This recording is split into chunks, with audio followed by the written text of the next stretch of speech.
푸른 옷의 괴인이 매초풍을 데리고 사라진 후에도 강남육계를 비롯한 사람들은 서로를 응시하며 한참 동안 아무 말이 없었다. 멀리 호수에서 파도가 철썩거리는 소리만이 간간히 들려올 뿐이었다. 막 육승풍이 손님들을 후청으로 안내하려고 할 때였다. 사라졌던 푸른 옷의 괴인과 매초풍이 다시 귀운장에 나타났다. 매초풍이 곽정에게 소리쳤다. 항룡시 8장은 모두 18장인데 왜 전부 쓰지 않았느냐? 그러자 곽정이 말했다. 제가 우둔하여 홍칠공께서 15장밖에 전수해주지 않았습니다. 그 말에 매초풍이 코웃음을 치며 말했다. 네가 15장밖에 쓰지 않았는데도 내가 졌으니 홍칠공 그 늙은이가 대단하긴 한가 보구나. 안 되겠다. 다시 한번 붙어보자. 그러나 싸울 생각이 없는 곽정은 이를 거절했다. 저는 애초에 선배님의 적수가 아닙니다. 선배님께서 앞을 못 보는 덕에 겨우 목숨을 건질 수 있었으니 제가 진 것이나 다름없습니다. 그러나 매초풍은 단호했다. 이 매초풍이 홍영감의 제자에게 졌다는 소문이 강호에 퍼지면 도화도 사부님의 명예가 훼손될 테니 다시 한번 승부를 봐야 한다. 매초풍은 곽정의 대답을 기다리지도 않고 다짜고짜 손을 뻗어왔다. 매초풍이 무섭게 압박해오자 싸움을 피할 수 없다고 생각한 곽정이 말했다. 좋습니다. 다시 선배님과 15초씩을 겨루도록 하지요. 곽정은 항룡시 8장 중 15장을 다시 한번 전개하면 이길 수는 없더라도 목숨은 지킬 수 있으리라 생각했다. 곽정은 뒤로 몇 걸음 물러났다가 발끝으로 살금살금 걸어서 앞으로 다가가 천천히 1장을 전개했다. 그런데 그때 몸쪽에서 핑 하는 작은 소리가 나더니 매초풍이 그의 손과 팔을 정확히 겨냥하며 손목을 굽혀 낚아채왔다. 어둠 속에서도 두 눈으로 보고 있는 것처럼 정확했다. 곽정은 깜짝 놀라 황급히 왼쪽으로 옮긴 후 다시 항룡시 8장을 천천히 전개했다. 그러나 장법을 뻗자마자 다시 핑 하는 소리가 나더니 매초풍은 곽정이 팔을 뻗은 방향을 정확히 예측하고 빠른 장법으로 느린 장법을 맞받아쳤다. 놀란 곽정은 황급히 뒤로 물러났다. 곽정은 매초풍이 자기 공격 방향을 예측하는 것이 핑 하는 소리와 관계가 있으리라 생각하고 다시 매초풍에게 공격을 가하면서 푸른 옷의 괴인을 유심히 살폈다. 과연 예상대로 괴인이 손가락으로 작은 돌을 튕기고 있었다. 괴인이 어떻게 항룡시 8장의 공격 방향까지 예측하고 매초풍에게 가르쳐주는지는 알 수 없지만 이제 더 이상 소리 없는 느린 공격은 아무 의미가 없게 되었다. 결국 곽정은 느린 공격을 포기하고 있는 그대로의 항룡시 8장으로 상대하기로 했다. 그러자 장원하는 장풍을 바라는 소리와 돌이 튕겨나가는 소리로 주위를 채웠다. 황용은 상황이 불리해지자 땅에서 깨진 기와 조각을 집어들고 사방으로 던졌다. 어떤 것은 괴인이 던진 돌과 부딪히기도 했다. 이렇게 되니 소리가 분산될 뿐 아니라 돌의 방향도 바뀌어 매초풍은 정확한 방향을 알 수 없었다. 그러자 괴인이 손가락에 공력을 높여 돌을 튕기기 시작했다. 그 힘이 어찌나 강했던지 작은 돌이 허공을 뚫고 나가는 소리가 천지를 울렸다. 황용이 던진 기와 조각은 돌 근처에서 다시 튕겨나갔고 소리를 분산시키지도 못했다. 육승풍 부자와 강남육계는 모두 놀라 넋을 잃고 바라만 보았다. 이때 갑자기 황용이 손을 멈추더니 멍하니 괴인을 바라보았다. 벼랑간 황용이 푸른 옷의 괴인을 아버지라 부르며 그의 품으로 달려들었다. 그녀는 괴인 품에 안겨 큰 소리로 아버지를 부르며 흐느껴 울었다. 육승풍은 황용이 그 괴인을 아버지라 부르는 것을 듣고 기쁨과 슬픔이 뒤섞여 다리가 불구라는 사실도 잊고 일어서서 다가가려다 넘어지고 말았다. 푸른 옷의 괴인은 황용을 안고 오른손으로 천천히 얼굴에 가죽을 벗겼다. 얼굴에 쓰고 있던 인피 가면이 벗겨지자 그의 원래 얼굴이 드러났다. 푸른 옷의 괴인이 바로 도화도주 황약사였던 것이다. 황약사는 구음진경을 완전히 터득하기 전엔 도화도에서 한 발짝도 나오지 않겠다고 스스로 맹세했다. 그러나 사랑하는 딸을 찾기 위해 스스로 한 맹세를 깨고 강으로 나온 것이다. 싸움을 멈춘 매초풍과 육승풍이 연거푸 절을 올리자 황약사는 한숨을 쉬고 말했다. 승풍아, 그만 일어나거라. 그때는 내가 성격이 급해서 너에게 큰 잘못을 저질렀구나. 그러고는 육관영 쪽으로 고개를 돌렸다. 저 애가 네 아들이냐? 육승풍이 그렇다고 답하자 육관영이 앞으로 나서서 공손하게 황약사에게 절을 올렸다. 황 약사는 대답 대신 왼손을 뻗어 육관영의 뒷덜미를 당기더니 오른쪽 장으로 그의 어깨를 쳤다. 그 모습에 대경실색한 육승풍이 뭐라 말하려는데 뒤로 몇 걸음 뒷걸음질 치다 낮아빠진 육관영이 조금의 부상도 없이 일어나는 모습을 보고 입을 다물었다. 황 약사가 다시 육승풍을 돌아보며 말했다. 아들에게 무공을 전수하지 않았구나. 잘했다. 그제야 육승풍은 사부가 아들의 무공 내력을 알아보기 위해 시험한 것임을 깨달았다. 제가 어찌 감히 사문의 규율을 어기겠습니까? 사부님의 허락도 없이 사부님의 무공을 전수할 수는 없는 일이지요. 이 아이는 선아파 고목대사의 문화에 있습니다. 그러자 황 약사가 콧방귀를 끼며 말했다. 고목같이 보잘것없는 무공을 지닌 자가 무슨 대사인가? 네가 배운 무공이 고목보다는 100배는 강하다. 내일부터라도 아들에게 너의 무공을 전수하도록 하라. 선아파는 우리 신발을 신겨줄 자격도 없다. 그 말을 듣자 육승풍은 크게 기뻐했다. 도화도에서 무공을 익힌 육승풍은 다리가 불구가 되긴 했지만 무공을 완전히 잃은 것은 아니었다. 하나밖에 없는 아들이 열심히 수련을 하지만 뛰어난 스승을 만나지 못해 한계에 부딪히는 것을 보고서도 사문의 규율 때문에 감히 무공을 전수하지 못했다. 그런데 다시 사부님의 문화로 들어갔을 뿐 아니라 아들에게 무공을 전수하는 것까지 허락을 받으니 기쁘기 그지없었다. 육승풍은 감사의 말을 하고 싶었으나 목이 메어 말이 나오지 않았다. 황 약사는 그런 그를 흘낏 보고는 손을 들었다. 이걸 너에게 주마. 오른손을 가볍게 날리니 흰 종이 2장이 앞뒤로 연달아 날아갔다. 황 약사와 육승풍 사이는 1장 정도 떨어져 있었는데 마치 바람이 종이를 실어보내는 것 같았다. 육승풍이 흰 종이를 잡아보니 종이에는 글씨가 가득 적혀 있었다. 육관영은 얼른 하인의 손에서 횃불을 가져와 부친이 볼 수 있도록 불을 비춰주었다. 육승풍이 자세히 훑어보니 종이에 적힌 것은 모두 연공의 비결이었다. 첫 번째 줄에 선풍소엽태법이라는 6글자의 제목이 적혀 있었다. 선풍소엽태법과 나경신 검장은 모두 황 약사가 만든 무공으로 6제자 중 아무도 전수받지 못했다. 황 약사가 말했다. 이 태법은 예전에 내가 만든 것과는 크게 다르다. 초식은 그것과 같으나 이번 것은 내공 연마에서 시작된다. 매일 그 구결에 따라 앉아서 기를 연마하면 빠른 시일 내에 무공이 높은 경지에 이를 수 있을 뿐 아니라 5년 후면 너도 지팡이를 짚고 걸을 수 있을 것이다. 육승풍은 아들에게라도 선풍소엽태법을 전수할 수 있게 되어 기뻤는데 황 약사의 말을 들으니 만감이 교차했다. 황 약사가 다시 말을 이었다. 불구가 된 다리는 완치가 불가능하지만 이 비결대로 연마하면 보통 사람처럼 천천히 걸을 수는 있을 것이다. 황 약사는 당시 너무 성격이 불같아 죄 없는 제자 4명에게 가혹한 벌을 내린 것을 후회하고 있었다. 그래서 최근 몇 년 동안 하반신에 기를 불어넣어 제자들이 다시 걸을 수 있도록 하기 위해서 내공 비결을 연구했다. 황 약사가 말을 이었다.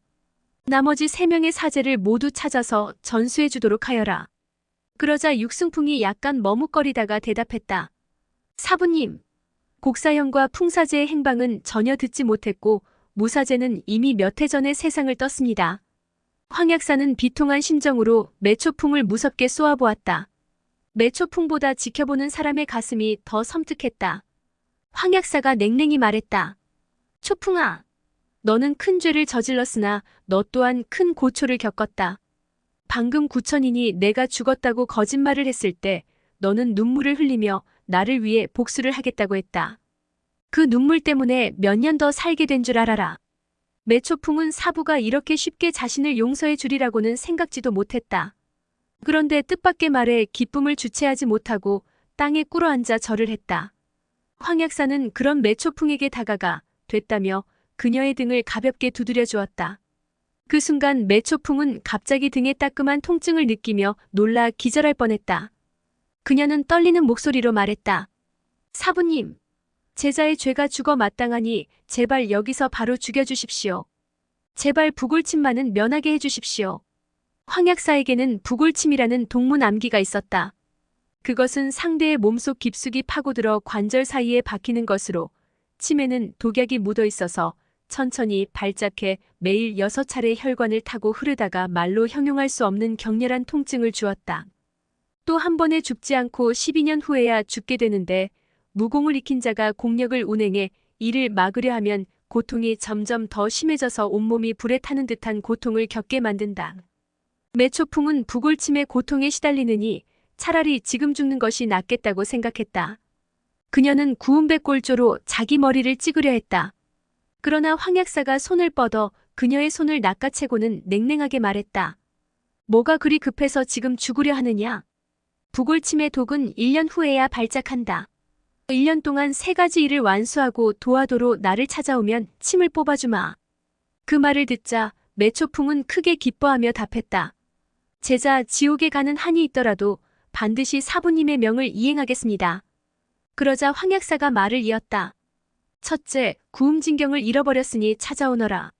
만약 본 사람이 있으면 그 사람을 죽여라.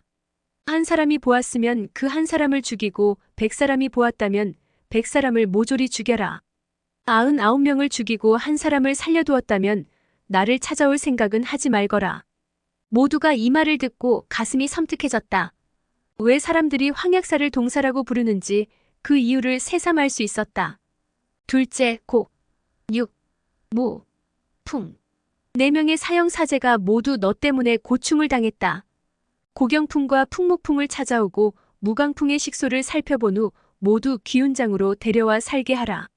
매초풍은 대답 없이 고개만 끄덕였다. 황약사는 고개를 들어 하늘의 북두칠성을 바라보며 천천히 입을 떼었다. 구음진경은 니놈들이 멋대로 가져간 것이다. 비급의 무공을 연마하라고 허락한 적도 없는데 네가 멋대로 연마한 것이니 이제 어떻게 해야 할지 알 것이다. 매초풍이 선뜻 대답하지 못하자 황약사는 잠시 침묵을 지키다 다시 입을 열었다. 이것이 3번째 임무이다. 그러자 매초풍이 떨리는 목소리로 대답했다. 앞에 2 임무를 완수하고 구운백골조와 최심장의 공력을 없애도록 하겠습니다. 말을 마친 황약사가 갑자기 곽정에게 손짓을 했다. 네가 곽정이냐? 곽정이 황급히 앞으로 다가가 절을 하며 예를 갖췄다. 내 제자인 진연풍을 네가 죽였느냐? 그 물음에 곽정은 황약사의 진위를 몰라 잔뜩 긴장에 움츠러들었다. 그때는 제가 나이가 어리고 무지했습니다. 진 선배님께 사로잡혔는데 너무 당황해 그만 실수로 진 선배님을 죽게 하고 말았습니다. 황약사가 코웃음을 쳤다. 진연풍은 우리 문화의 반역자이니 응당 우리 문중의 사람이 그를 처단해야 한다. 도와도 문화의 사람이 어찌 다른 사람에게 죽임을 당할 수 있겠느냐? 그때 황용이 급히 곽정 앞을 막으며 말했다. 아버지, 그때 곽정 오빠는 겨우 6살이었는데 뭘 알았겠어요? 그러나 황약사는 못 들은 척 다시 말을 이었다. 홍칠공은 본디 제자를 받지 않는데 너에게는 그가 가장 자신 있는 항룡시 8장 중에서 15장을 전수해 주었다. 그 영감이 전수한 무공으로 우리 문화의 제자를 이겼으니 다음에 그 노인네가 나를 만나면 얼마나 잘난 척을 하겠느냐? 그 영감쟁이는 분명 우리 문화에는 인물도 없고 제자들도 시답잖다고 비웃을 것이다. 그러자 황용이 웃으며 끼어들었다. 아버지, 누가 감히 도와도 문화에 인물이 없다고 하겠어요? 곽정 오빠는 매사저가 눈이 안 보이는 것을 이용해 조금 우세했을 뿐인데 그게 뭐가 대단해요? 이 딸이 아버지의 화를 풀어드릴게요. 그러면서 황용은 몸을 날려 중앙으로 나갔다. 아버지에게 배운 가장 평범한 무공을 써서 홍칠공의 가장 자신 있는 장법과 겨루어 보겠어요. 아버지인 황약사의 성격을 잘 아는 황용은 이대로 가다가는 곽정의 목숨이 위험해질 수 있다고 생각했다. 황용은 곽정의 무공이 자신과 비슷한 수준이라는 것을 알고 있었으므로 몇 초씩 겨뤄서 비기면 아버지의 화도 풀어질 것으로 생각했다. 곽정도 황용의 뜻을 파악하고 황약사가 막아서기 전에 앞으로 나섰다. 난 한 번도 널 이긴 적이 없으니 또 몇 대 맞겠구나. 곽정의 말이 끝나자마자 황용이 먼저 공격해 들어갔다. 황용은 아버지의 화를 풀어드릴 생각으로 매 초식에 신중을 다했다.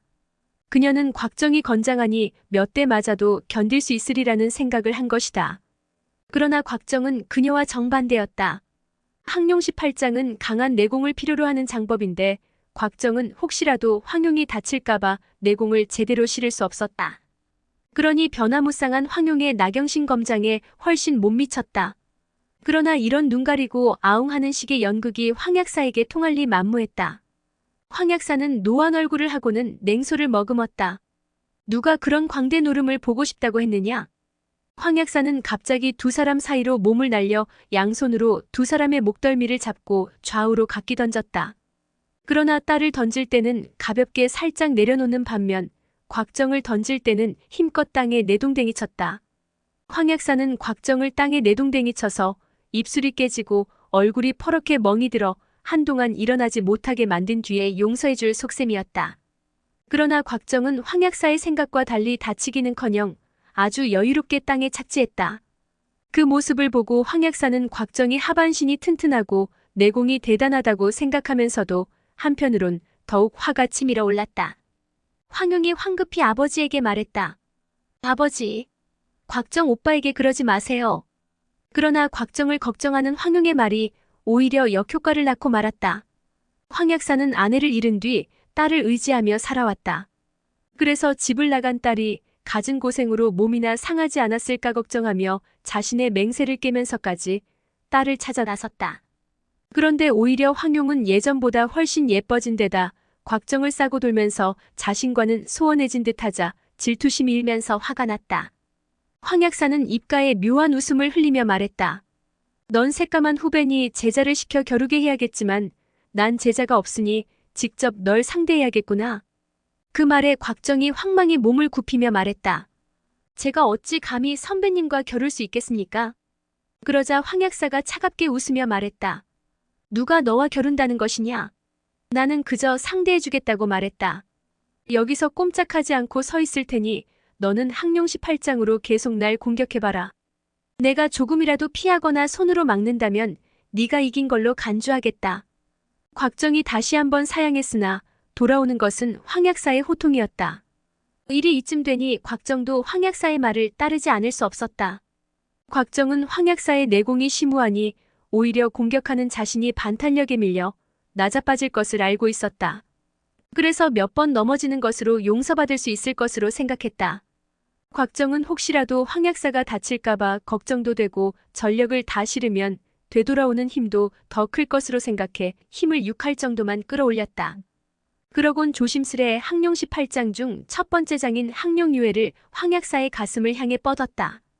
그러나 곽정의 장풍은 황 약사의 몸에 닿기도 전에 마치 회오리 바람에 연기가 거치듯 흔적도 없이 사라졌다. 이어서 황 약사의 호통이 터졌다. 지금 뭐라는 것이냐? 나를 무시하는 것이냐? 그 말에 당황한 곽정은 다음에 이어질 항룡시 8장의 두 번째 장인 혹약제연을 전개할 때는 힘을 아끼지 않고 전력을 다해 공격했다. 그제야 황 약사는 만족한 듯 말했다. 그래, 이 정도는 돼야지. 곧이어 뚝 하는 소리와 함께 곽정이 나직한 신음소리를 내뱉으며 뒤로 물러났다. 곽정은 탈골된 한쪽 손을 움켜잡고 신음하고 있었다. 황 약사의 심오한 내공에 곽정의 공격이 튕겨나오면서 그 충격을 이기지 못한 손목이 탈골되고 만 것이다. 황 약사가 차갑게 말했다. 너도 나의 일장을 받아보아라. 항룡시 8장이 센지 내 도화도 장법이 더 강한지 가르쳐주마. 말을 내뱉자마자 몸을 날린 황 약사의 일장에 곽정은 단번에 나가떨어졌다. 그 모습을 보고 황용이 비명을 지르며 급히 달려나와 자기 몸으로 곽정의 몸을 덮었다. 아버지, 그만하세요. 그러나 황 약사는 순식간에 한 손으로 딸의 등을 움켜쥐어 들어 올리고 곽정을 향해 다시 왼쪽 장을 뻗었다. 이때 정금발의 저울에 달린 연자추와 한소영의 장검이 황 약사의 왼쪽 손목을 노리고 들어왔다. 강남육계는 곽정이 이번 공격을 맞으면 죽거나 중상을 입을 것으로 생각해 황급히 달려나온 것이다. 그러나 황 약사는 딸을 옆으로 슬쩍 내려놓으며 양손을 휘둘러 정금발의 저울과 한소영의 장검을 빼앗아 내동댕이 쳤다. 그러자 쨍그랑하고 저울과 검이 서로 부딪히는 소리가 울려 퍼졌다. 황용이 울부짖었다. 아버지, 곽정 오빠를 죽이면 다시는 아버지를 보지 않을 거예요. 그러면서 황용은 바로 태우로 뛰어들었다. 첨벙하는 소리에 놀란 황 약사가 얼른 태우로 달려갔으나 그 어디에도 황용의 모습은 보이지 않았다. 어릴 때부터 바닷물에서 놀기를 좋아했던 황용인지라 물에 빠져 죽을 걱정은 하지 않았다. 그러나 이대로 황용이 가버리면 다신 딸을 볼 수 없을 것이라는 불안감에 황 약사는 초조했다.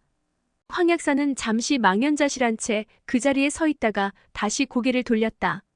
이때 주총은 곽정의 탈골된 뼈를 맞춰주고 있었다.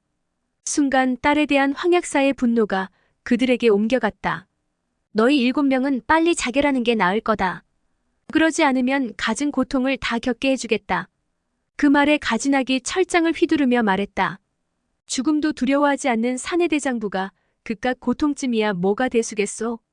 강남 6개는 각자 무기를 쥐고 임전 태세를 갖추었다. 그때 곽정이 황급히 앞을 가로막고 나섰다. 진연풍은 제가 죽였으니 사부님들과는 아무 상관도 없습니다. 제 목숨으로 갚으면 될 것 아닙니까? 곽정은 지금 이 자리에서 자기가 죽으면 성격이 불같은 사부들이 황약사에게 죽기 살기로 덤벼들 것이 걱정되었다.